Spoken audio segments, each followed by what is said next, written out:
Starting lineups brought to you by I Love New York. Couple of changes on the St. Peter's side. Raul Orta, one of the senior co-captains, not in the starting lineup for the tip-off of the MAAC tournament. Meanwhile, Manhattan, you see Antoine Pearson, the lead guard for the Jaspers. One of the real keys if Barry Rorson's ball club is going to stay a little bit for this weekend, or is it going to be a quick stop here in the Capital Region?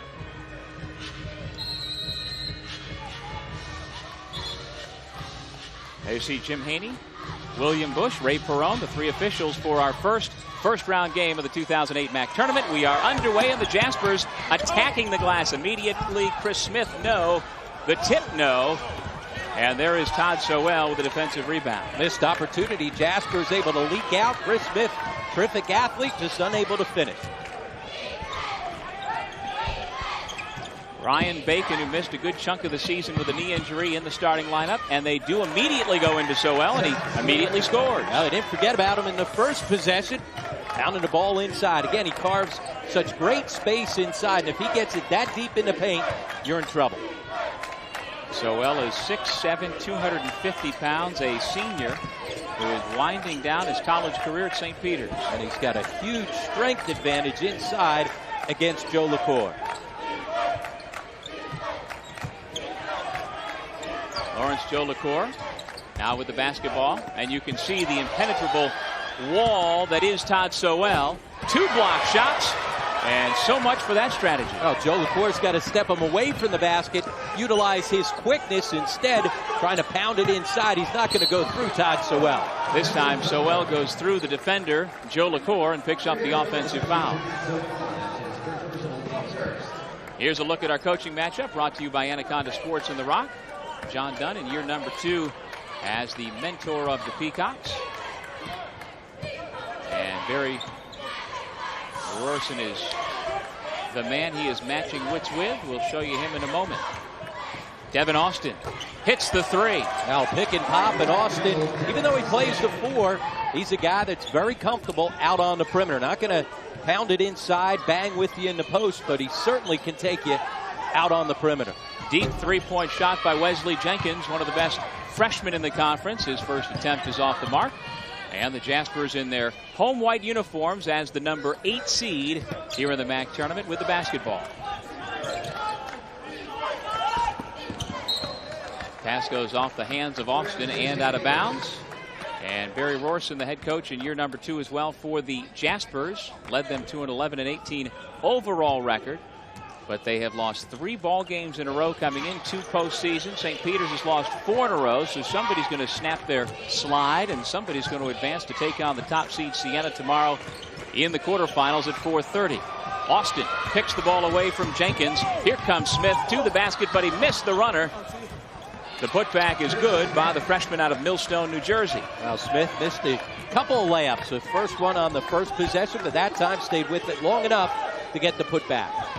5-2, Manhattan with the lead, St. Peter's with the basketball. Darrell Lampley has gotten the start. He's number 1 for the Peacocks. Sowell with his second turnover on the post. He stepped out of bounds, and it goes back over to the Jaspers. He was unable to make the clean catch, so he had to put the ball to the floor. By doing that, he ran out of room. Now Sowell, Tim Spittler, and Raul Orta are tri-captains this year for St. Peter's. Orta is typically in the starting lineup. Spittler is not, but Spittler did get the start. And now some 3 minutes into the game, Orta has just gotten off the St. Peter's bench and will be checking in at the next stoppage. Green fouled on the shot by Sowell, so 2 quick fouls picked up by the big fella. And he can't pick that one up. Coming out and challenging the jump shooter 15 feet away.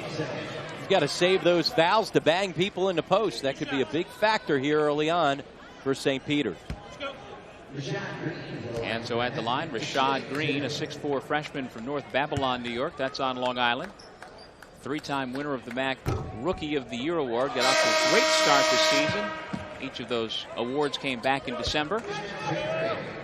He had a great stretch in December where he averaged over 12 points per game. And he was not on the all-rookie team, despite the fact that he had those 3 MAAC Rookie of the Week awards. But remember, those were all back in December. He went through a lull, but over the last 4 or 5 games, he started to get back to that form that Manhattan saw earlier in the season. Now, one of those games was a big breakout type game, 21 against Canisius, so he's capable of putting up big points. See, the Jaspers have scored 7 straight after St. Peter's scored the first 2. This is Raul Orta.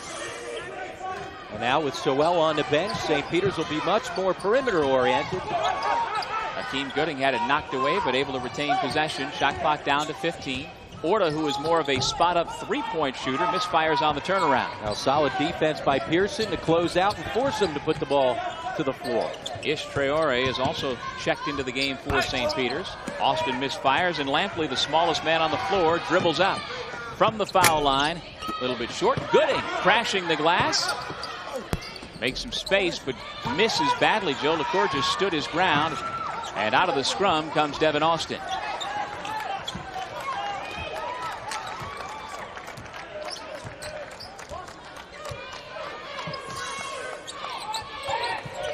See St. Peter's struggling after the first field goal by Sowell on the first possession. They've missed their last 4. Once again, Smith driving strong to the basket, but unable to connect. And again, he's such a good athlete. He gets off the floor. He's got good upper body strength. You would expect him to be able to finish those shots. Lampley runs into traffic and throws the ball away. Now, Lampley is a point guard who thinks points for himself. He likes to put the ball up, and he was thinking shot on his penetration, but turned it over. Antoine Pearson with that trademark rainbow 3, and just like that, it's a 10-0 Manhattan run. And he has been on fire from beyond the 3-point line lately. Over the last 4 games, 12 of 16 from beyond the 3, getting his overall percentage on the season up to 41%. And as you said, Doug, he wasn't towing the line right there. That was well beyond the arc. Well, Barry Rorson's club has picked up some good wins of their 11 this year. Non-conference win back in November at Wagner, a team that might be headed to the NCAA tournament. And their best conference wins came against Marist and Siena back-to-back back in mid-February, so they're certainly capable. Especially when they get on a run, and in that 3-game win streak, started with the big win against Canisius, and then those games against Marist and Siena that you mentioned. They averaged 84 points per game, shot it at 51%, and had a ton of assists. They were sharing the basketball, playing much better offense. Guys not hunting shots, and when you do that, they have guys that can score the basketball, and they've got good young athletes. They're certainly a team that could string some things together and make some noise here this weekend in Albany. No doubt. The Jaspers have 3 players who average double figures: Pearson, Austin, and Smith. Meanwhile, St. Peter's can struggle 4 points. Traore gets blocked from behind by Green. It goes out of bounds. St. Peter's now 0 for its last 5 from the floor. During that time, they've turned it over 4 times. Not surprisingly, down by 8 as we head to break here at the Times Union Center in Albany. Welcome back to Albany, everybody. Game number 1 of the 2008 Citizens Bank MAAC Championships. Manhattan off to a quick start over St. Peter's, and perhaps it's that Manhattan brain trust that has helped to understand what the Peacocks like to do. Not only does Barry Rorson have the answers, but he's getting some help from some pretty seasoned assistant coaches over there, Rob. Including Bob Leckie, who's now the director of basketball operations. Stepped in mid-year after Chris Buckley stepped down, and certainly Bob knows a lot about these St. Peter's Peacocks. He was the head coach of St. Peter's, took them to the 2006 championship game here in this building a couple of years ago behind Kiki Clark, and also Raul Orta, who had a terrific MAAC tournament, as well as Todd Sowell. So he knows those guys very well, and they've been able to neutralize Sowell, along with those 2 fouls that have put him to the bench. Wesley Jenkins off the mark. Orta crashes, keeps it alive, but Green comes away with it. Sowell 1 for 1 from the floor. The rest of his teammates 0 for 6. Green, little pull-up jump shot. Came up short. Gooding the rebound for the Peacocks, and here comes Lampley. Well, they've got to find some easy shots. One place to find them is in transition. A lot of bodies going to the floor on this sequence. No whistles. Orta finds himself open along the baseline, but can't cash in. And he's got to convert those. Really struggling with this shot over the last 4 or 5 weeks. And perhaps part of the reason why Lampley got the start here tonight, Rob, is that in the 2 games against Manhattan during the regular season, he averaged 16.5 points per game. And he's been playing well as of late, coming off a career high 2 games ago down at Ryder, where he was a perfect 4 for 4 from beyond the 3-point line. So John Dunn just searching for a little bit of offense on the perimeter. And Lampley on the year overall, averaging 10.5 points per. Shot clock now down to 2. Pearson doesn't see it in time, and we've got a shot clock violation. That should never happen. You've got to get the ball up on the rim. Traore out. Nick Leon into the ball game. Don't miss out on the excitement. Get your tickets for the Citizens Bank MAAC Basketball Championships now through Monday here at the Times Union Center in Albany. To buy tickets, call 1-800-30-EVENT or go to MAACsports.com for more information. MAAC Championship game is Monday night, 7 o'clock on ESPN2. We'll be here right up until that time with all of the drama and see which team gets the automatic bid to the NCAA tournament. In the meantime, we can tell you that by winning the regular season championship through tiebreakers, Siena has already secured itself at least an NIT. There's a way to get the shooting percentage up. Bacon with the easy layup. A wide open layup, and what a great rule that is for the NIT, awarding teams that play great throughout the regular season, win your regular season championship, and at this level, that is certainly a huge deal. All you have to do is ask Marist last year after they got upset in the semifinals and then cashed in with a great win on the road in the NIT at Oklahoma State. And layup by Bacon snapped a nearly 6-minute dry spell. Just like that at the other end, answered by Gabriel. Great up and under by Gabriel. Got his defender in the air and stepped through. Nice finish. 12-4, Manhattan with the lead. St. Peter's with the basketball. Once again, Todd Sowell on the bench with 2 early fouls. Bacon turns into Gabriel and gets it sent right back to him. Up the other way, Daryl Crawford just into the ball game for the Jaspers. He is instant offense for Manhattan. He gets a wide open look from 3. Can't get it. Gooding taps it out to Jenkins. Offensive foul, Akeem Gooding. Now Gooding with no place to go. Those teams straight baskets last couple of possessions. Said they've got to find a way to get some easy baskets. Can't get any easier than that. The wide open layup by Bacon. And then on the other side, Bacon gets burnt right there. It's nice up and under by Gabriel. I like that. Gabriel with his first bucket here tonight, making it once again an 8-point ball game. Pearson and Austin in the backcourt along with Crawford, Green, and Gabriel. Pearson's got a good size advantage on Leon out on the perimeter. Todd Sowell, by the way, has come back into the game. I imagine head coach John Dunn for St. Peter's realizes there's no tomorrow. We can't save him or worry about the second half. We've got to get there.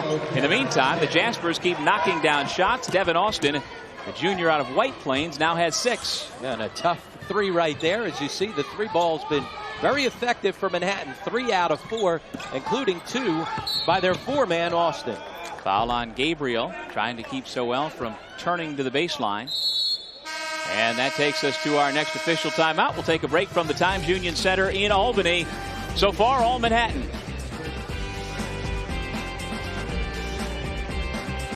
This is Siena, a college that builds competence and character, where you're part of a team, a place of academic rigor that builds leaders, offering opportunity and values that prepare you for change, leadership, and life. The tradition, the community of Siena, educating for success, one student at a time. Back in Albany, where the Manhattan Jaspers have a 9-point lead. It's been rough sledding so far for the Peacocks. Hey, High School Musical fans, come join us here at the Citizens Bank MAAC Basketball Championships on Sunday, where Drew Seeley, the voice of Troy from High School Musical, will host a day of entertainment. Seeley will sing the national anthem before the women's championship game, which starts at 11 a.m., then give a mini concert at halftime. He'll also conduct an autograph session during the second half. To buy tickets, call 1-800-30-EVENT or go online to MAACsports.com for more information. There's a nice kick out. You play inside out. Todd Sowell's going to attract the crowd. When he does, you're able to kick out. Now you've got open looks. So important for Sowell to be on the floor and play through them. I think it was a good gamble by John Dunn to get him back into the game with the 2 fouls. And so Wesley Jenkins is on the board, the freshman from Newark, New Jersey, who was the top scoring freshman in the conference at 13 per game. And then Gabriel picks up his second foul.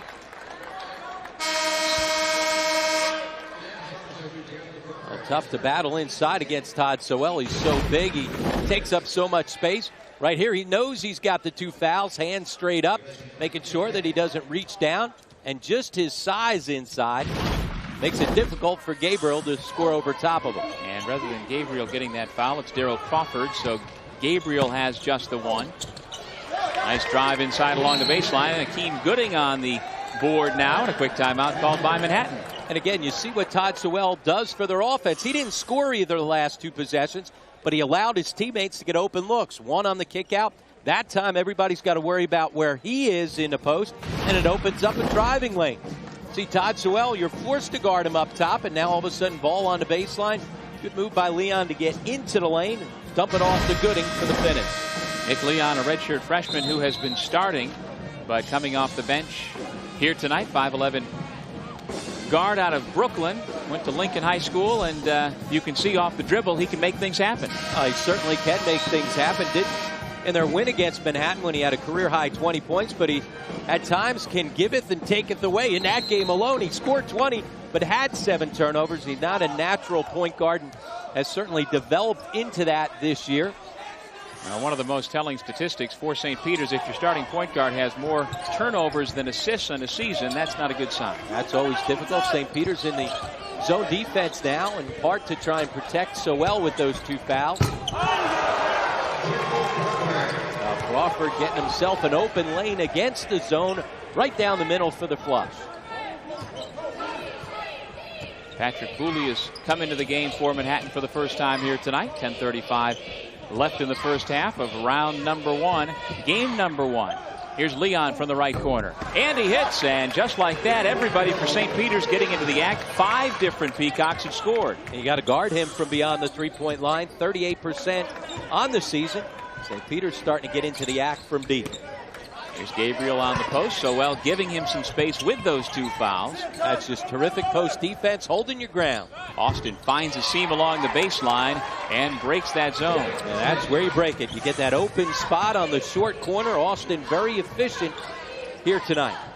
Austin with 8 points now. He could be really good along the baseline. Well, he's a junior who came into this conference and into the Manhattan program with a lot of acclaim. Meanwhile, Leon with back-to-back 3-pointers at the St. Peter's end. Apparently he likes coming off the bench, maybe. All of a sudden stepping in, letting the game come to him. Knocks down back-to-back 3s to get St. Peter's back in it. Well, as you said, Rob, back in the first week of February in this same matchup, Leon went for 20, his career high, so you know he's got to feel good about the matchups. Shot clock at 15. Crawford kicks back out to Austin. Chris Smith glances up at the shot clock and gives off for the long 3 by Austin. Long rebound back out to the Jaspers. And that's just a killer defensively. You do a good job in the initial set, force a bad shot late in the shot clock, and then don't clean it up by rebounding the basketball.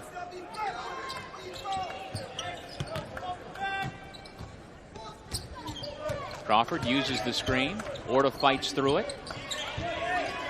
Manhattan's been patient offensively. As soon as I say that, of course, Chris Smith throws one up. Another offensive rebound opportunity. Well, you take long 23-foot shots that hit the rim hard, you got a chance for a long rebound. Chris Smith is somebody who does not seem to have a filter when it comes to firing away on the perimeter. That's one of the things he's got to work on, shot selection. Crawford with a nice spin move. Second time he's gone toward the basket, and the second time he's cashed in. And he's had a couple of driving lanes, once against the zone, that time against the man-to-man. But now all of a sudden you have to get out and guard the 3-point line. Sewell, nice body control not to plow over Crawford, but that allowed Gabriel to come back and pick up the block shot. Traveling violation against Smith, and so the Peacocks get the ball back. And Smith has missed a couple of shots out on the break, turned it over there with the carry. Akeem Gooding on the bench, being replaced by senior tri-captain Tim Spittler. And you see Sewell once again going out. But what a great run for the last 4 minutes with Sewell on the floor, able to play through the 2 fouls, and John Dunn really playing with house money there. Yep, and what it does, again, is it allows you to play some inside out, force guys to guard the big guy inside. Chris Smith picked up a technical foul there. We were just talking about the fact that he missed a couple layups in transition, turned it over that time. Frustrated because he hasn't played well here at the start. Picks up the tee. That's all part of the growing pains. As we said, he's going to have to figure out shot selection. A lot different when you make the jump from high school to college. And Chris Smith, a terrific athlete, terrific shooter, and a guy that will have a very good career here.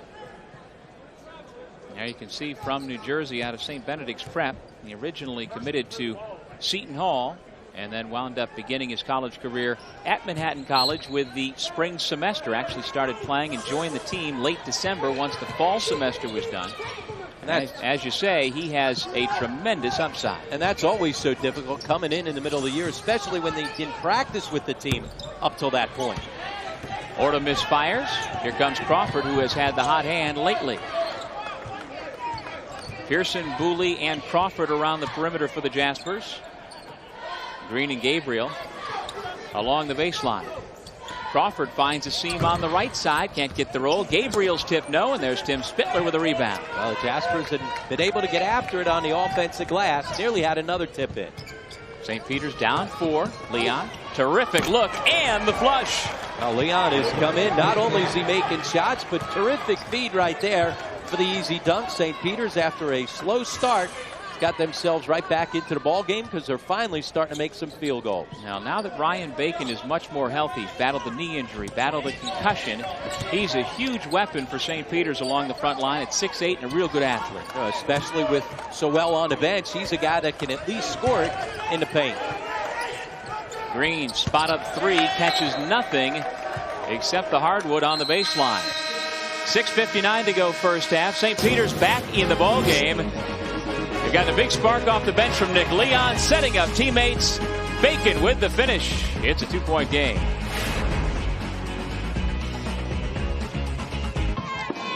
Back in Albany, Manhattan up by 2. We're going to take a look at how they attack the zone defense for St. Peter's, getting the ball into the short corner. Good offensive possession here as we let it run. Pound the ball inside to Gabriel. He draws the crowd by doing such, by putting the ball on the floor. Freeze it right here. Now you're going to see a good play by Devin Austin getting himself out into the short corner. We'll let it run from there. What it does is it forces the defender to step up. Jenkins takes him, frees it again. And now Todd Sowell has to step away. And Devin Austin, that's where he's got an advantage against the big guy. As he steps to the short corner, gets a good open look. Nice execution against the zone. Devin Austin with 8 points so far, Rob. He and Nick Leon for St. Peter's, the leading scorers so far here tonight. And St. Peter's, after that rough start, has gotten itself right back in the ball game, down 2. Try to figure out whose possession it is, and indeed it is Manhattan ball, so a turnover against St. Peter's. Well, they got back in the game by starting to make some shots and not turning the ball over. They had 6 turnovers early on. Since then, they've taken care, 5 early on, took care of the basketball. That's their first turnover in a while. And they've been hitting shots 5 of their last 7 after the slow start. And it's amazing. Once Sowell got into the ball game, their offense all of a sudden had a little better rhythm to it. Austin backing down on Lampley and the reach-in foul. Tough matchup for Lampley size-wise. He's listed at 5'9". Devin Austin at 6'6". Can be a tough matchup for any guard in this league. Well, that's the thing. When Austin steps you out to the perimeter, you take big guys off the bounce, and when he goes inside as a 3-man, he creates some mismatch problems as well. Pearson, just a sophomore, has taken the leadership role of this Manhattan team. Nice look-away pass. Gabriel, though, can't connect. Rebound, Bacon. Boy, you got to cash in on that. How many easy shots has Manhattan missed in the paint? Wesley Jenkins on the All-MAAC rookie team, and an offensive foul called against the freshman from the Peacocks. Now, Jenkins is a guy who's very offensive-minded. Their leading scorer on the season at 13 points per game. Puts the ball to the floor, tries to attack. Thought he was going to slide by, but good job by Gabriel to slide with him. Make sure that it was chest to chest, and when you get that, you also get the charge call. Bacon goes out, as does Jenkins. And so John Dunn continues to keep fresh bodies on the floor. Andrew Gabriel also out of the ball game for Manhattan, and Joe LaCour is back on the floor. Here's Austin, another open look, this time from the left side, and he's quickly got 11 points. And again, he's got Gooding guarding him that time. Gooding, a guy that's used to defending 4 men in the post, a little slow getting out. And if you're slow getting out to Austin, he's got the size to shoot right over top. 34% on the season. Leon has shot St. Peter's back into the ball game, but he sees that one rim out. Manhattan's biggest lead here tonight, 11. And it's been cut to 2. But now Manhattan trying to build on that again, but an over and back violation as Pearson lost the dribble. And so a turnover against the Jaspers. That's where Lampley can be effective defensively. Being a pass, getting up on guys, using his small size and quickness to bother people off the bounce.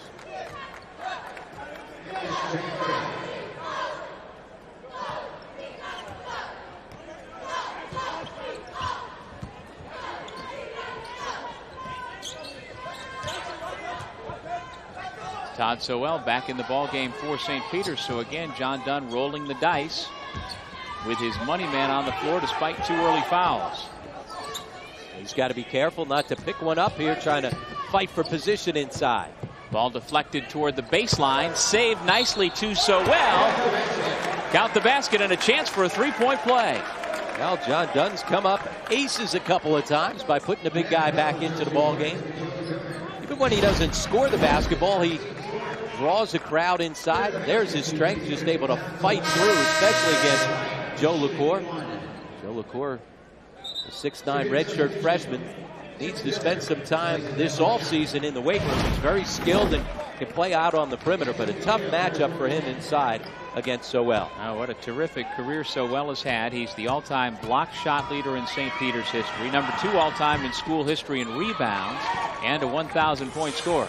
And this from a guy that barely played as a senior in high school, did not play very much his freshman year, but just kept working in the offseason, getting himself better. So he was able to put up some gaudy numbers here at St. Peter. And the guy who recruited him to St. Peter's, sitting on the Manhattan bench out of Bishop Laughlin, Bob Leckie. Hey, get your tickets now for the MAAC Baseball Championships at Waterfront Park in Trenton, New Jersey, May 22nd through the 24th. To buy tickets, call 609-394-3300 or go to MAACsports.com. Another layup missed by Manhattan, but this time the putback is good by Gabriel. Well, Gabriel's been active on the offensive glass. He's kept a couple of possessions alive. That time he's able to finish it. Gooding uses the screen from Traore. Devin Austin, nice job cutting Jenkins off at the free throw line. Lampley with the quick catch and shoot. Crawford the rebound.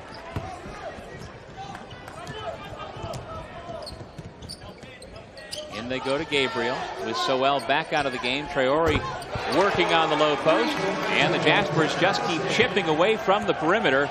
Austin now with 14 points. And somebody's got to get out and challenge him. They had plenty of time to tee that one up.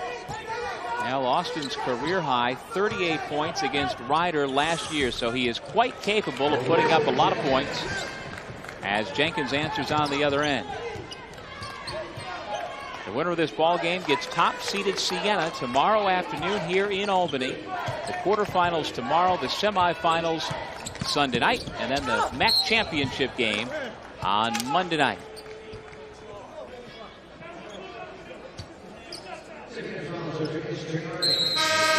Foul on the drive, called on Traore, and that takes us to break. 29-23, Manhattan on top.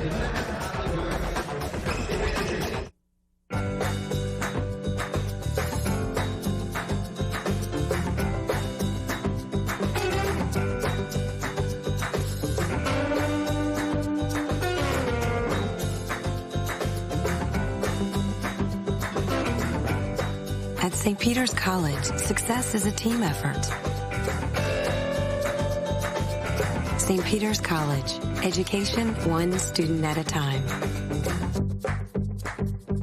Welcome back to the Citizens Bank MAAC Championships, men's first round. Manhattan with a 6-point lead. And if you want to know how the Jaspers have gotten to this point, Austin Powers. Yeah, Devin Austin. He's been powerful all over the floor, knocking down threes 4 of 5. Able to step to the short corner against the zone, but certainly it has been his three-point shooting. Good screen in by Crawford, gets him the open look from 3, and he delivered 4 of 5 from beyond the three-point line. One of the reasons why Manhattan's got the lead, and one of the reasons why they've shot it well from beyond the 3. And Austin is the only player so far not to take any time off and go to the bench. He has played all 16+ minutes so far. And there you see points off of turnovers, a big difference in the ball game as well. Especially early on, we showed you a graphic basically at our first media timeout where they had 10 points off turnovers. Since then, St. Peter's has cleaned it up, and that's allowed them to get back in the ball game. Antoine Pearson at the line. He is the best foul shooter for Manhattan. And he gets a pair. And you can see he has quite the arc on any one of his shots. Jumper, matter. free throw, layup, doesn't matter. Doesn't matter where it is. Raul Orta's come back into the game for St. Peter's. This is Orta off the up fake. Gets a step and then misfires from in close. Under 3 minutes to go first half. It's important for St. Peter's to make sure they stay within single digits here. They fought their way back into the ball game. Don't want to give it away here in the last 2.5 minutes. Long rebound out to Leon. Misfires on the three. Booley, nice save to Gabriel. Well, you said before Leon shot them into the game, but at times, because he's got that quick release for a point guard, he can shoot them out of games. We saw that after they fought their way back into a game a couple weeks ago down at Ryder. He forced a couple long shots that just shot him right out of the ball game. Well, Manhattan's lead was 11. It was then cut to 2. Now it's back up to 8. And trying to stretch it back to double figures on this possession with the shot clock at 5. Crawford with a hand in his face, off the mark. Raul Orta the rebound. And not good offense execution that time. Forced to take another deep three late in the shot clock. Under 2 minutes to go first half. Jenkins with a step on Austin. Good help defense by Gabriel to block the shot. And here come the Jaspers running 3-on-2. Crawford splits the defense and lays it off the glass and in. And a quick timeout called by Coach Dunn. That's 6 for Darrell Crawford, and the lead is back to double figures. And a frustration timeout there for John Dunn. As we said, the last thing you want to do is give up the ground that you've made up here late. Terrific defense by Gabriel gets things started. And Crawford with a nice step through right here to split the defense and finish at the rim. He has played well over the last couple of games coming off the bench and giving him a spark. Over the last 6 games, averaging 13 points a game and 50% from the field as well as from beyond the three-point line for Barry Royston. That includes a 24-point outburst against Marist. Coming up at halftime on the MAAC Halftime Report, a feature on Frank Traore of the Manhattan Jaspers. We'll also have a tournament update and, of course, our first half highlights and statistics. Jaspers on another run. They had a 10-0 run early in the half and now a 9-2 run to once again seize control and get the lead back to double digits. And the plus minus, when Sewell's been on the floor, St. Peter's has been hanging in there. When he's been on the bench, that's when Manhattan has taken advantage of it and stretched it out. As you can see, once again in the half court, even though they get the foul, it is a struggle for St. Peter's, particularly when Sewell's not in there. Yeah, because they don't have another guy that can really score with his back to the basket. Bacon can if he's got open lanes, but he's not a guy that's going to post you up, catch it with his back to the basket, make a move and score. That foul on Andrew Gabriel, his second, and so it appears that we'll get our first look at Brandon Adams, a sophomore reserve forward, here with 1:22 to go first half. So both of Manhattan's runs have come with Sewell on the bench. John Dunn did a good job of getting Sewell back in a couple of times to kind of right the ship, settle him down, get some offense going, get him back into the game. But with all that fight to get themselves back into the game, they've let it go here the last couple of minutes with the big guy back on the bench. Traore gets 1 out of 2. The junior from Mali is on the board. Ryan Bacon back in. And really, in a situation like this, Rob, if you're St. Peter's, you really need something out of Raul Orta. Yep. I mean, he's a senior, a 1,000-point scorer who has really struggled this year for the most part. But it's one of the storylines we will follow throughout the weekend, how seniors like Orta respond in this, their final MAAC tournament, as their careers are winding down. Some guys really respond and some guys don't. Well, that's the key. To win championships most of the time, you've got to get that senior leadership. And this is Orta with under a minute to go first half. He has yet to score here tonight. Orta with the handoff and almost on cue, but still can't get on the board. He heard you. Yep. tried to make a play, and that's a decent shot. Even though off that dribble handoff, he ends up a little deep and guarded. Your St. Peter's got to find ways to just keep yourself in the ball game. You got to make hustle plays, everybody to the floor. If you want a hustle play, that's the guy to make it. That's what Spittler brings. Not afraid to throw his body around. That's why he got the start. Trying to get some energy. John Dunn trying to fire up his team. You talked about seniors. How are they going to respond? Well, Spittler's a guy that's responded all year, giving them great effort. And the 6'3" senior from Buffalo clearly leads the league in floor burns. Yeah. But he's back on the bench for the remainder of the half with 36 seconds to go. Jenkins misses, and Orta picks up the over-the-back foul. Antoine Pearson, good position. And so Orta with the foul. Now, some of the seniors that we'll see this weekend, who I wrote down on a list here today, Rob. Pavel Malesa for Canisius, Joel Green for Ryder, Shea McNamara at Marist, and Loyola Sasan Fafana and Greg Manning. Those are some of the guys who I'm thinking, will someone step up as their careers potentially are coming to an end? I mean, there are other seniors who we've seen late in the regular season. John Kelly in the regular season for Iona. Marty O'Sullivan, Mamadou Shahate. Some of those seniors have responded. Yeah. Who else might do that this weekend? Yeah, one of those hidden gem guys. You know, a guy that you're not expecting. Easy to put, Saron Fisher and Jason Thompson on that list. But some of these guys that are under the radar screen, who's going to step up here in their final go-round? Yeah, guys who are capable and who have shown it in the past. Can they do it one final time and help their team here in the MAAC tournament? Crawford, with 5 seconds left in the half, gets a good look, and we've got a rebounding foul against the Jaspers. Oh, that just kills you right there. Both teams bad last possessions.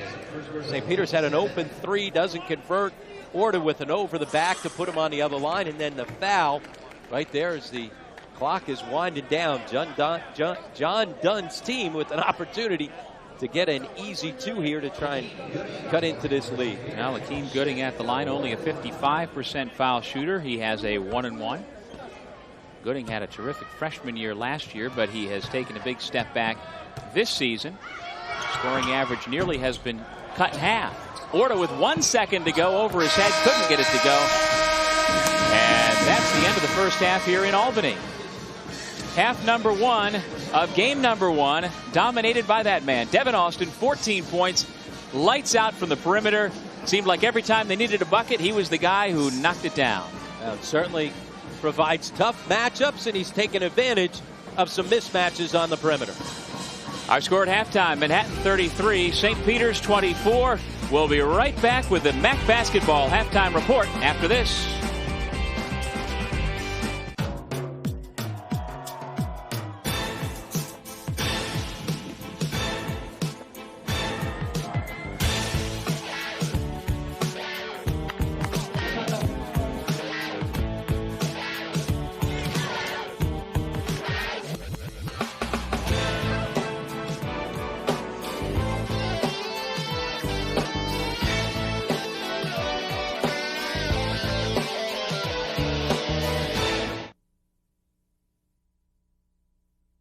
I made it hard to not forget about him because he was on the bench with foul trouble early, and then when he got back into the ball game, that's when St. Peter's made their run. And so Sowell back on the floor to start the second half, along with Bacon, Lampley, Spittler, and Jenkins, the same starting 5 for St. Peter's here in the second half. You can see Nick Leon, the leading scorer for the Peacocks, coming off the bench with 8 points so far. And for Manhattan, Devin Austin, Chris Smith, Lawrence Joe LaCour, Antoine Pearson, and Rashad Green, the same starting 5 here in the second half. It's amazing how many times you see teams go into their big guy on the first possession or out of timeouts, and the guards seem to forget about him the rest of the game in between. You were a guard. You understand that mentality, don't you? Every once in a while, you can't be worried about going and finding shots. Play through the big guy. And you wind up getting better shots. Yeah, wide open step-in threes on kickouts. That's where you're going to get some of your better shots. Austin has it working. Yep. He has really had the feel here tonight. Well, he was a preseason second-team All-MAAC selection. By the end of the year, he didn't appear on any of the MAAC teams, not first, second, or third, but he's been playing well coming down the stretch. Now, 16 points so far tonight for the junior out of White Plains. Tough entry pass from Bacon into Sowell. Goes out of bounds untouched, and John Dunn says, "Get over here, Bacon. What are you doing trying to make an entry pass from that angle?" You can see the frustration as we head to break. 18:57 to go. Early second half, John Dunn's Peacocks down by 11.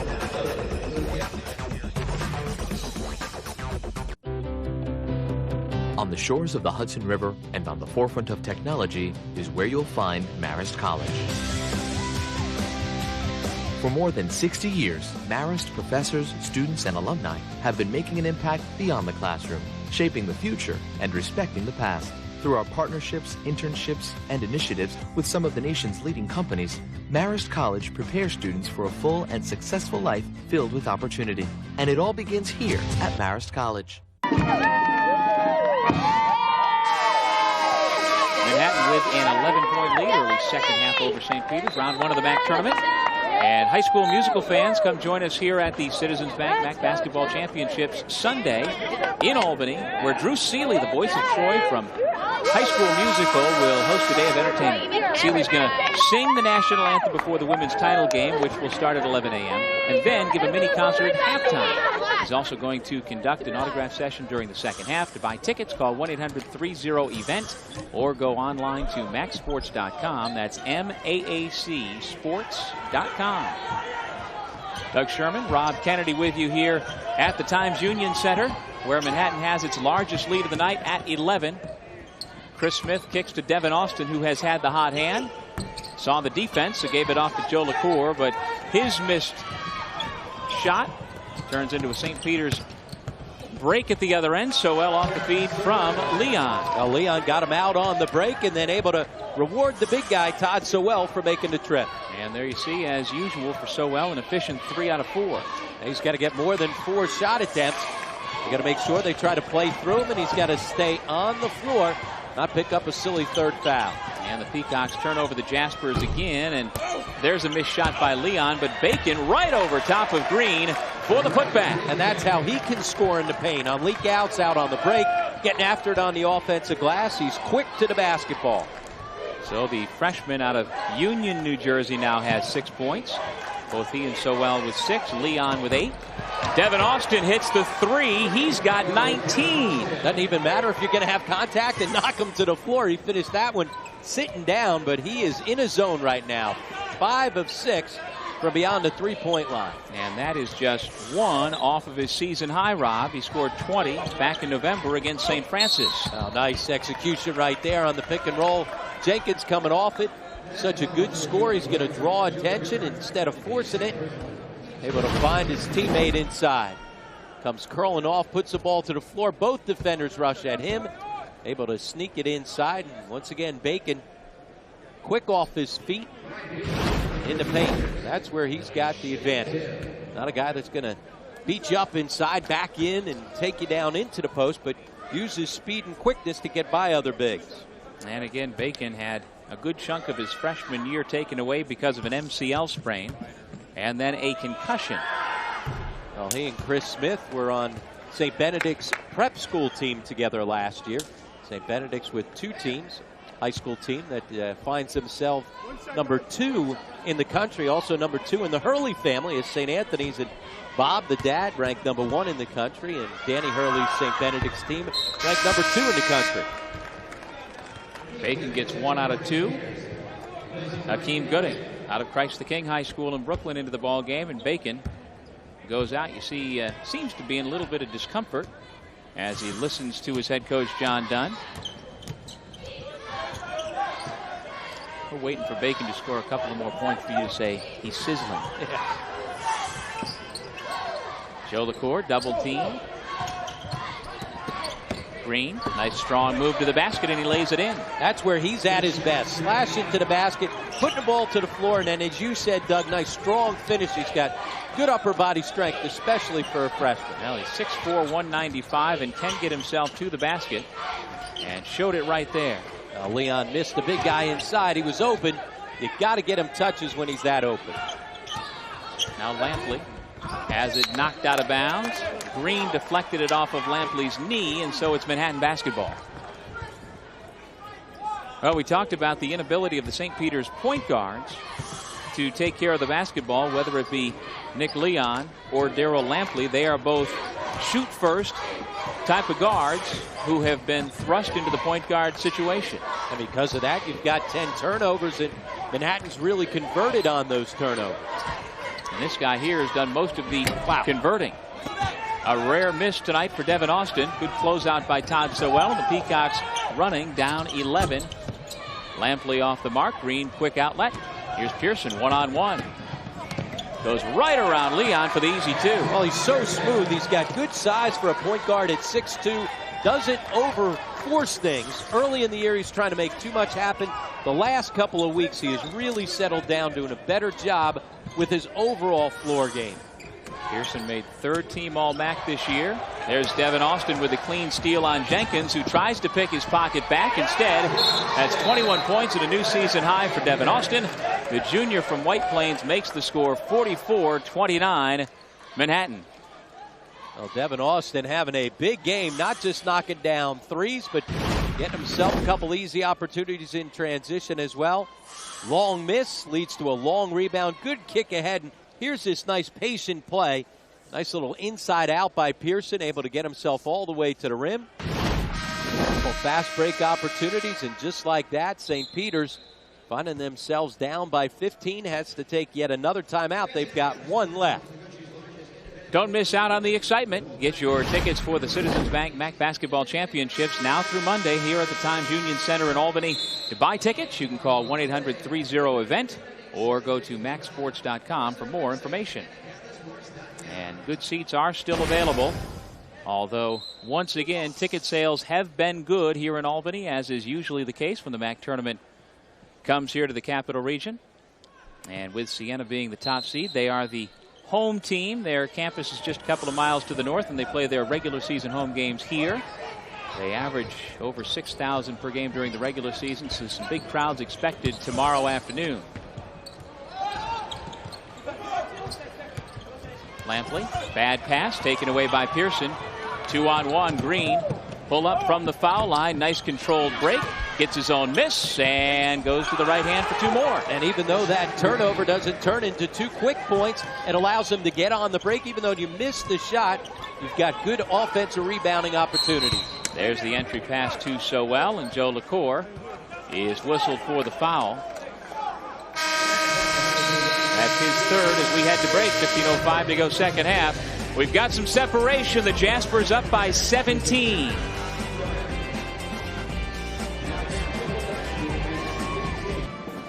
Early second half in Albany, Manhattan has opened up a 17-point lead over St. Peter's, trying to advance to the quarterfinals. Time for our Pepsi Slam of the game. It goes to the Peacocks, and it goes to Ryan Bacon, the 6'8 freshman from Union, New Jersey.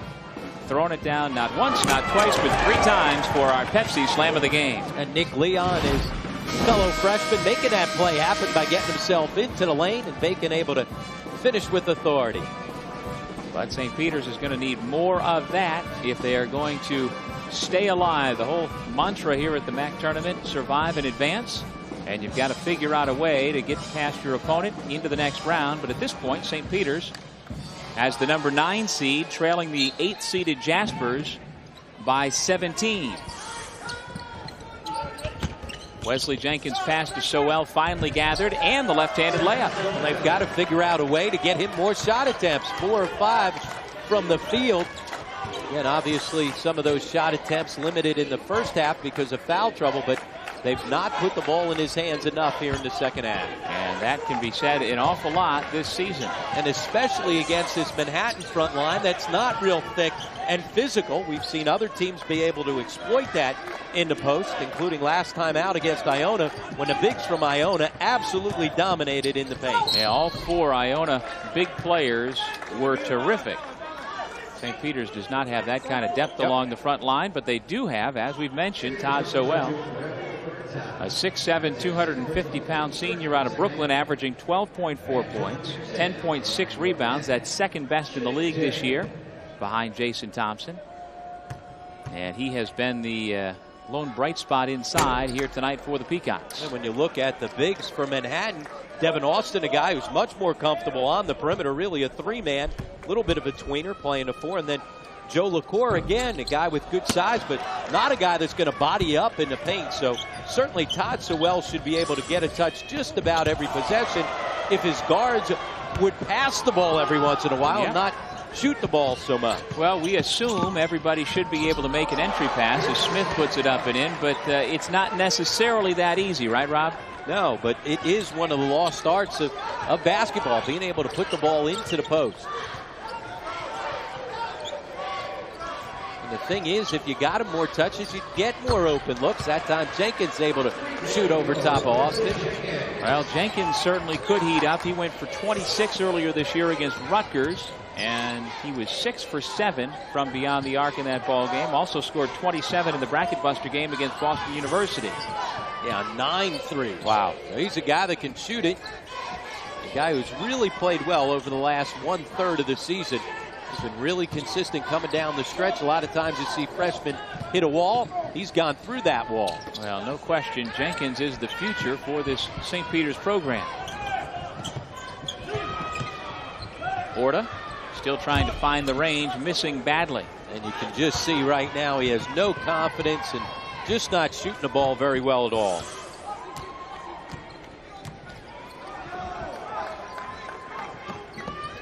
Orta now 0 for 7 from the floor, Rob. And we saw earlier this year he was trying to play with a broken nose and with a face mask.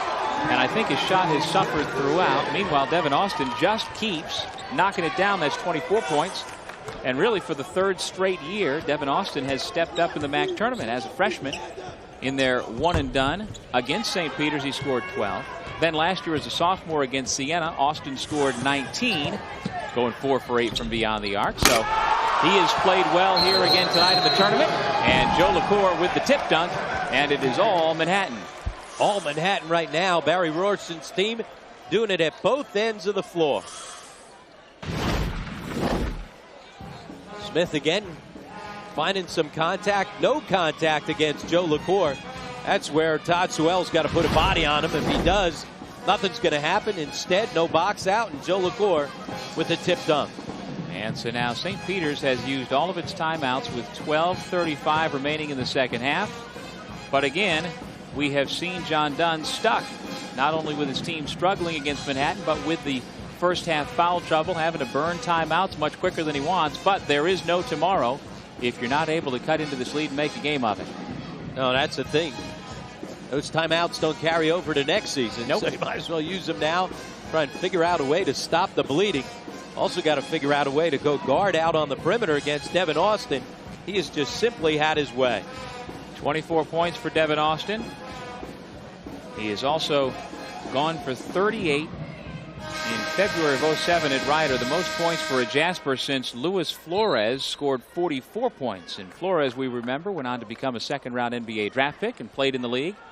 Not saying Austin has that kind of upside, but certainly has the ability to go for big points any night. And after his freshman year, a lot was expected of him. Struggled last year in a bit of a different role. He was a complimentary player as a freshman, not quite ready to make that jump up into a primary role last year, but has started to settle in, playing good basketball coming down the stretch, double figures, 8 out of the last 10. Sewell draws the foul on Joe LaCour.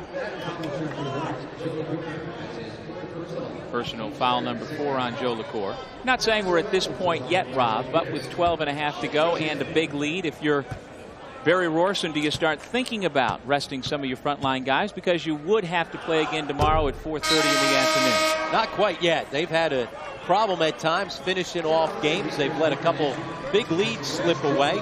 So the first thing he's worrying about is advancing on out of this game. It's a little different if you're a 1 seed or a 2 seed and you're comfortable with what you've got, knowing that you've got to save some for some upcoming games. For Manhattan, I think right now you just got to play to win this ball game.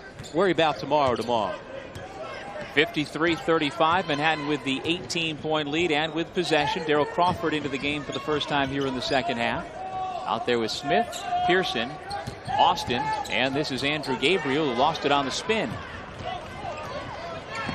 Nick Leon Into the paint and the layup. So once again, that combination works. Todd Sowell with another easy two, and that forces the quick timeout from the Manhattan bench.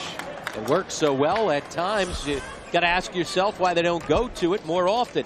Leon's found him a couple of times in transition. They haven't been able to pound it into him very much out of their half-court offense. You see Leon with his head up, trying to find a teammate. Good job by Sowell to make the run, and Leon rewards him for the trip up the floor.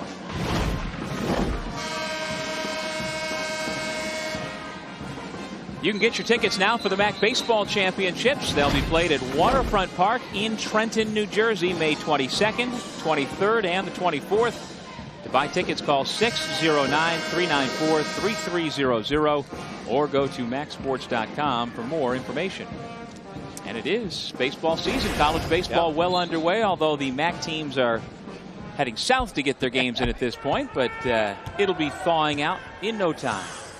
Yep, you know, it's baseball season when you're flipping around back in a hotel room and ESPN's got spring training games on. Yep. Earlier today. 11:46 to go here in the second half, and we've got ourselves a media timeout, so we'll take a break from the Times Union Center in Albany. What does it take to be a leader? A strong foundation to understand the challenges of our world. The vision to inspire others. The desire to make a difference. Jesuit education at Loyola. Preparing tomorrow's leaders today. Manhattan up big here in Albany because Devin Austin doing a terrific job of finding shots. Going to take a look at how he finds some of those open looks. Moving without the basketball, always so key. Going to see his first cut coming off this screen, heading back down into the corner. We'll let it run. Good movement on this and good patience by his teammates. You're going to see solid screen by Joe LaCour. He's not open inside. They can't find him. Stop it right here. He's going to rub off this screen and then come on up, and you're going to see a good solid screen in right here by Joe LaCour to get him the open look. Let it run. And when he's had open looks tonight, he has delivered. Solid screen in by Joe LaCour allows him the open look for three. One of the reasons why he's got 24 points, 6 of 8 from beyond the three-point line. Certainly it's him knocking down shots, but it's his teammates as well getting them good open looks. And it doesn't hurt when you're Austin and you can step that range out 2, 3, 4 feet beyond the arc, which we showed right there. And he has been hitting them from all ranges tonight. Well, that range and size at 6'6", now all of a sudden you really stretch out the defense. Leon passes it to Austin, although Austin's in a white uniform, Leon's in the blue, so another St. Peter's turnover. That makes it doubly difficult for St. Peter's to try and cut into this lead. 13th turnover against the Peacocks. Well, Manhattan's taken full advantage of those turnovers. Their conversion rate on those turnovers is very good.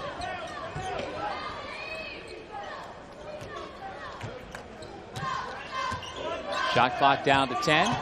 Pearson drives on Bacon, draws the foul, and he gets the roll. A chance for a three-point play for the Jaspers point guard. And I really like the way he's been playing the point in this game. He hasn't forced things, and when he's had opportunities, turning the corner right here. Nice job to get around, and there's the good size and finish at 6'2". As we said, he's got good size for a point guard, and the way he's been shooting it lately, that really extends his game. As we said, 12 of 16 from beyond the three-point line the last 4 games. You put that on top of his size and his ability to allow the game to come to him, it's a nice combination. This is the first of our first-round doubleheader here in Albany. Coming up, Iona against Canisius. The winners of each of these 2 games advance to the MAAC quarterfinal round tomorrow. Nick Leon now into double figures for the Peacocks. Leon has played a solid game. You see there 10 points off the bench, 5 assists, 2 turnovers. But Devin Austin has been the story and the difference so far in this ball game. Misfiring there, a rare miss, but a long rebound comes out to Pearson, who will set it back up. And Gabriel won't get credit for that rebound, but he should. He's the guy that kept it alive. Smart play to back tap it, allow his teammate to track it down. Austin, quick pass to Smith, fouled by Spittler. And so Chris Smith, the freshman from Millstone, New Jersey, heads to the line to shoot 2.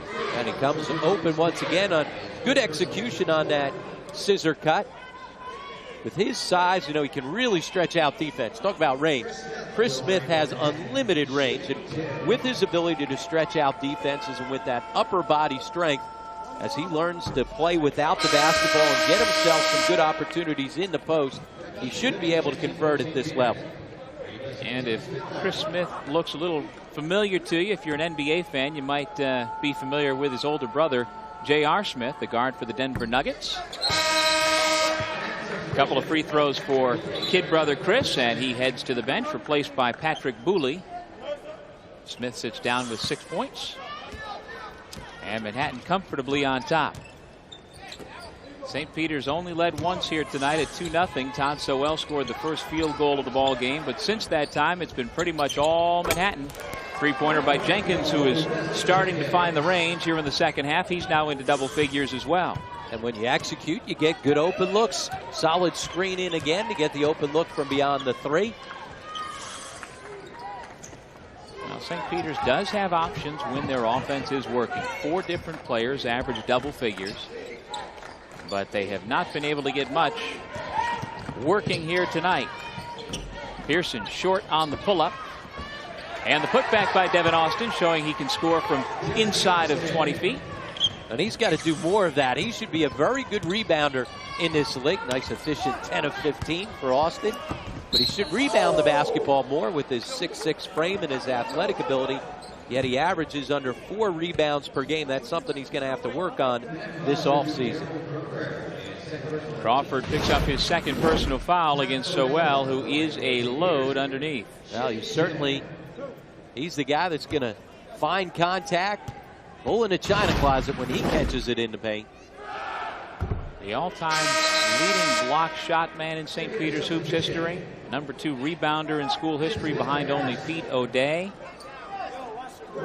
He has had as many as 18 rebounds in a game 3 times during his terrific 4-year run at the Jersey City School. And last year he and John Dunn clashed a couple of times, and John Dunn had to suspend him for a few games. But this year, John Dunn says his attitude has been absolutely terrific. He said, I really wish I had Todd for another year.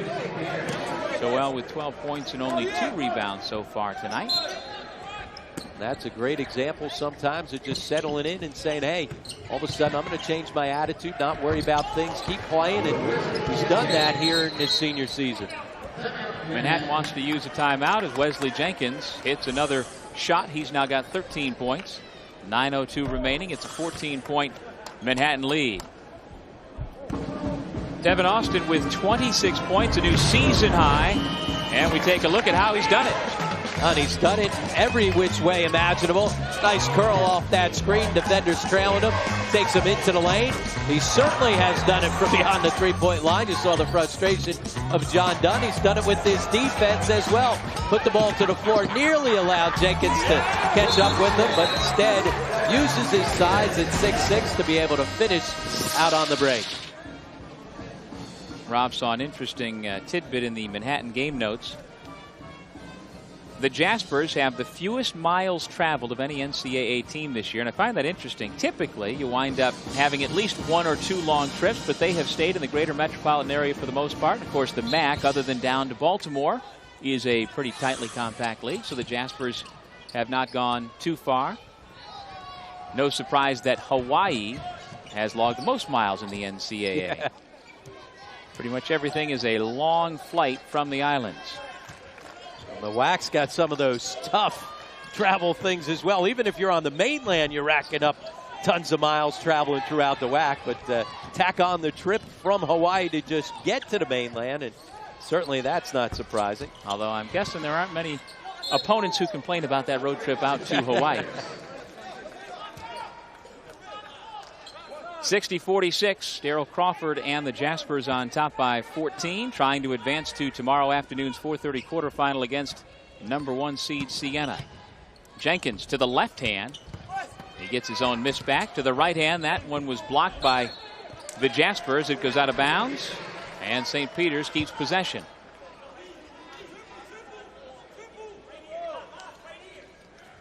Manhattan looking to snap its 3-game losing streak. They sputtered a bit at the end of the regular year, but they certainly have had their moments this year. Once again, Jenkins blocked by Devin Austin.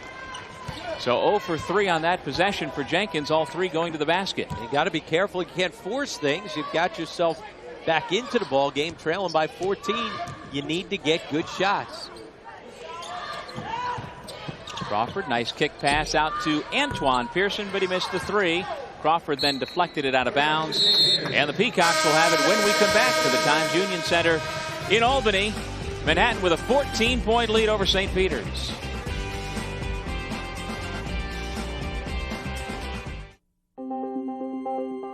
You are lucky. There is more life in front of you than there is behind you. Make the most of it. Find a cure. Lead a company. Teach children to read. Shoot the 3.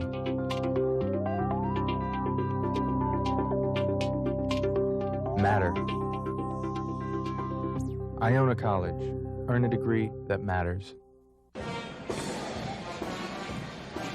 Back for round 1 of the MAAC basketball tournament here in Albany. St. Peter's down 14. And for head coach John Dunn, not only coaching for tonight and potentially later this weekend, but also for next season. Well, absolutely. A very young team. They get a ton of production out of their freshman class. And when you've got such a young team, it can be frustrating at times. In that last time out, as Wesley Jenkins was coming over, he was talking to him, say, hey, don't try and do everything yourself. You've got to get teammates involved.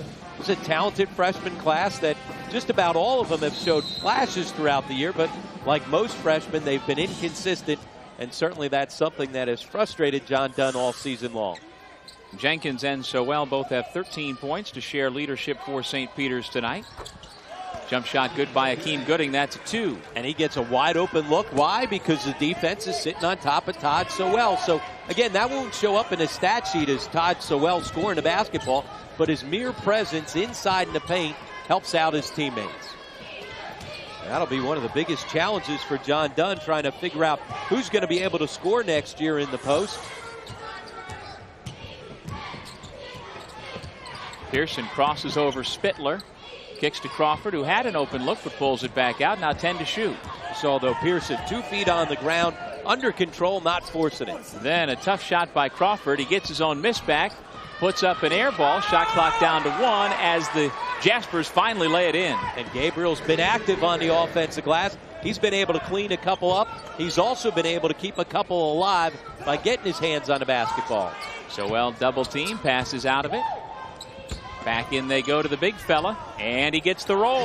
Well, playing inside out, reposted, and then just bowling his way to the basket. He doesn't want his college career to end here tonight. 6:37 to go, second half. There you see the efficiency of Sowell. It's a pretty good bet that if you go into him, something good is going to happen. And as you said, Rob, he doesn't always shoot, doesn't present himself as a black hole. He does kick it back out. So if you're 6 for 7 from the floor and you still involve your teammates and block shots right there, keep going to him. Yep, play through him. Manhattan taking a timeout in that scramble on the floor.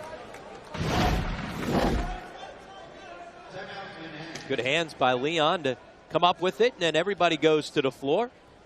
Somehow in that scrum, they award the timeout to Manhattan.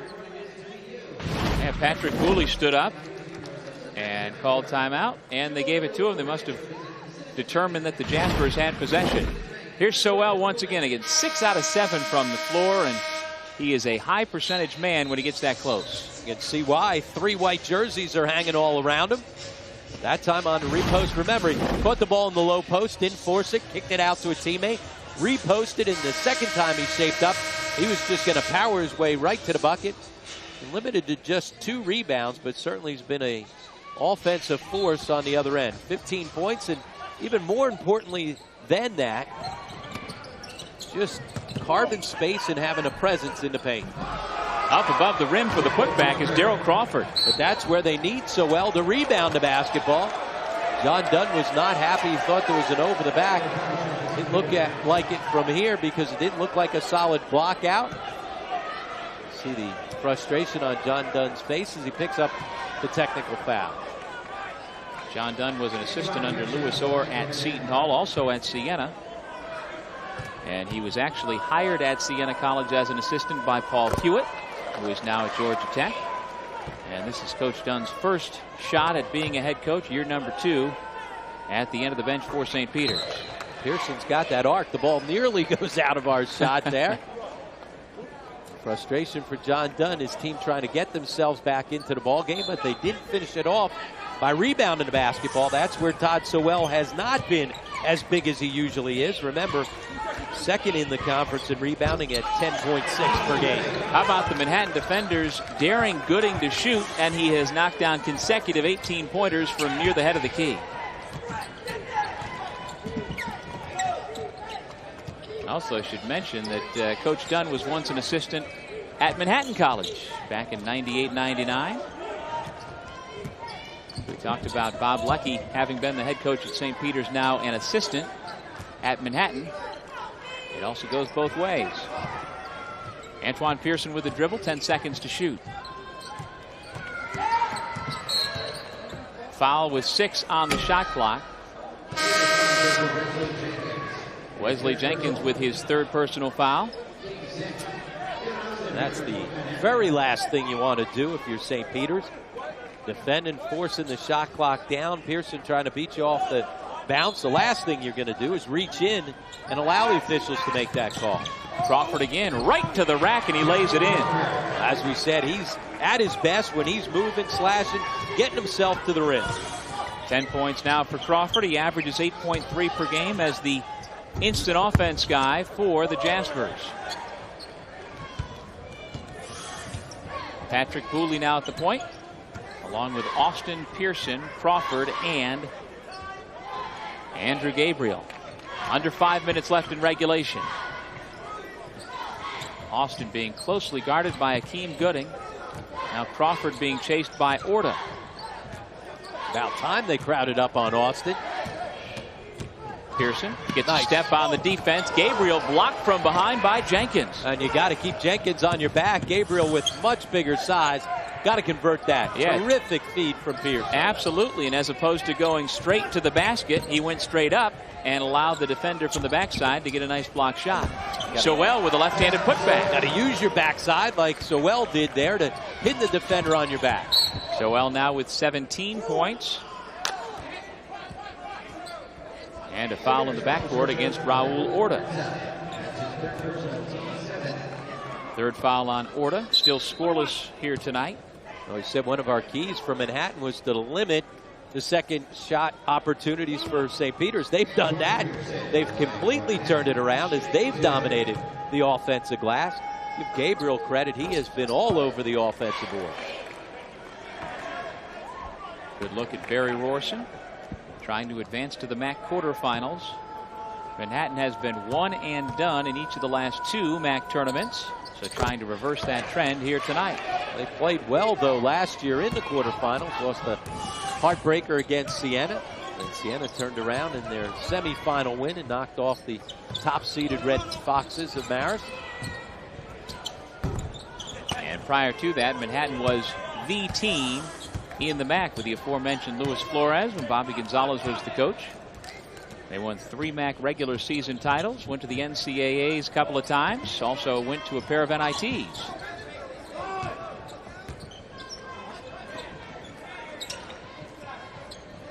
Manhattan content to take the shot clock down into single digits just about every possession here over the last couple of minutes.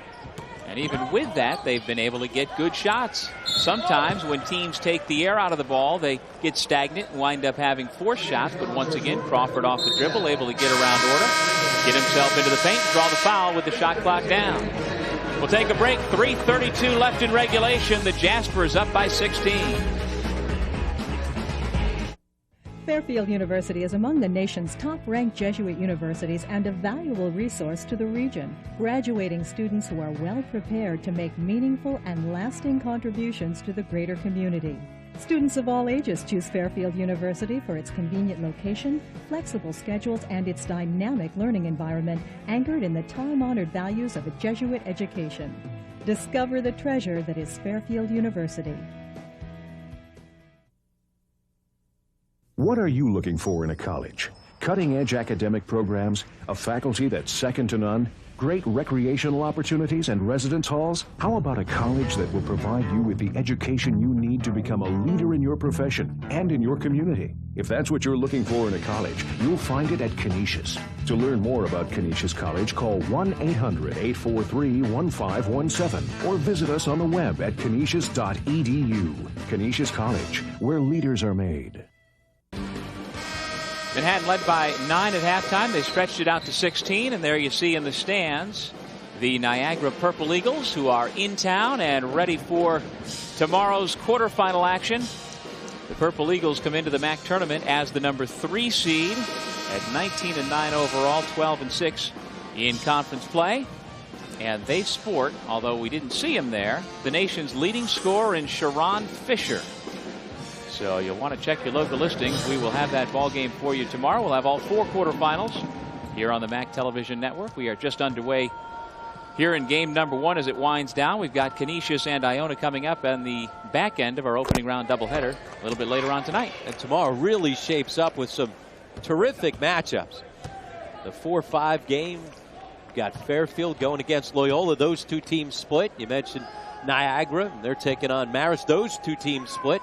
Looks like Manhattan's going to win this ball game. They're going up against Siena. Those 2 teams split the regular season. So you get the idea. There should be some terrific ball games tomorrow. Well, you can make a good case in this tournament, Rob, for any of 6 teams to legitimately have a chance to win the tournament.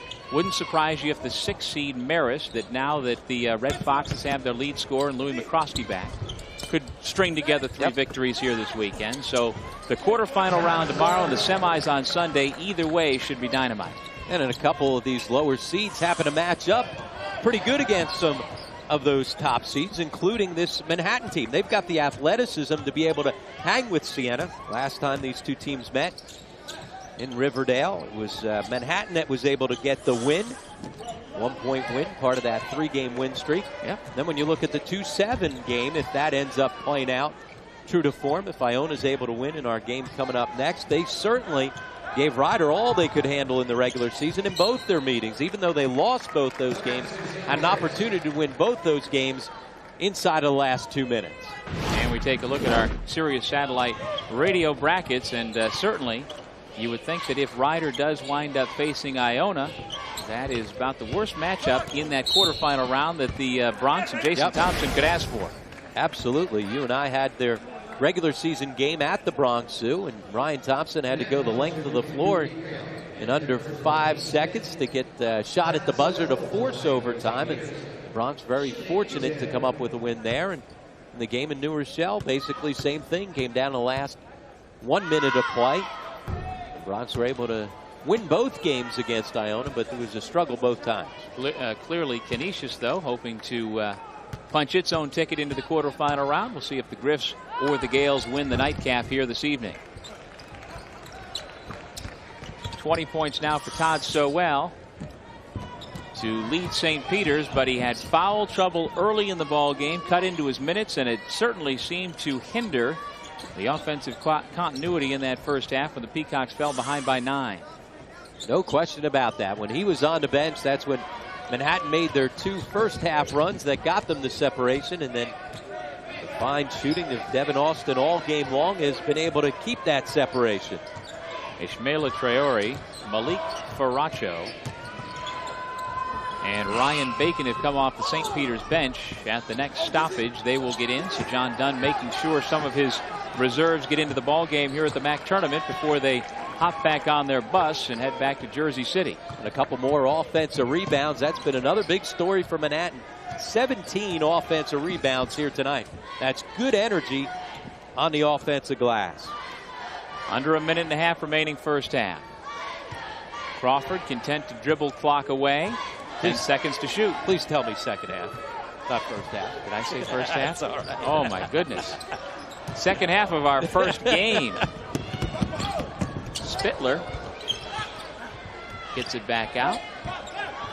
Leon with the runner. And Pearson once again now content to dribble some time off the clock here late in the second half. It looks like St. Peter's will give up the foul. to get the subs into the game. Looks like the white flag has been thrown up by John Dunn. And no surprise where we're going with our Pepsi player of the game. Devin Austin, 26 points, a new season high. A lot of big three-pointers in that first half as the Jaspers extended their lead. He was the guy that got them going early. He had 14 of those 26 points in the first half as Todd Sewell gets a hand from the St. Peter's faithful that's made it up and made good in his last appearance as a St. Peter's Peacock with 20 points. So his fine career. Guy that not much was expected when he came in. As we said, didn't play very much in high school, but has made himself into a solid post player in this league. Over 1,000 points and nearly 1,000 rebounds for his career. Yeah, the only player in St. Peter's history to have grabbed more rebounds than Todd Sewell, Pete O'Day. So nothing wrong with being number 2 on that prestigious list.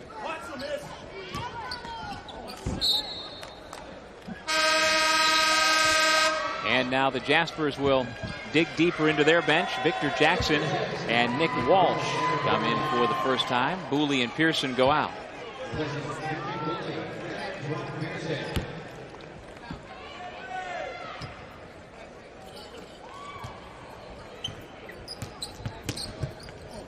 Gooding blocked by Gabriel. So Manhattan will move on to the quarterfinals where they will face top-seeded Siena. That'll be a 4:30 tip. The Siena coaching staff spent a good chunk of this first half sitting right behind us here at midcourt scouting this ball game.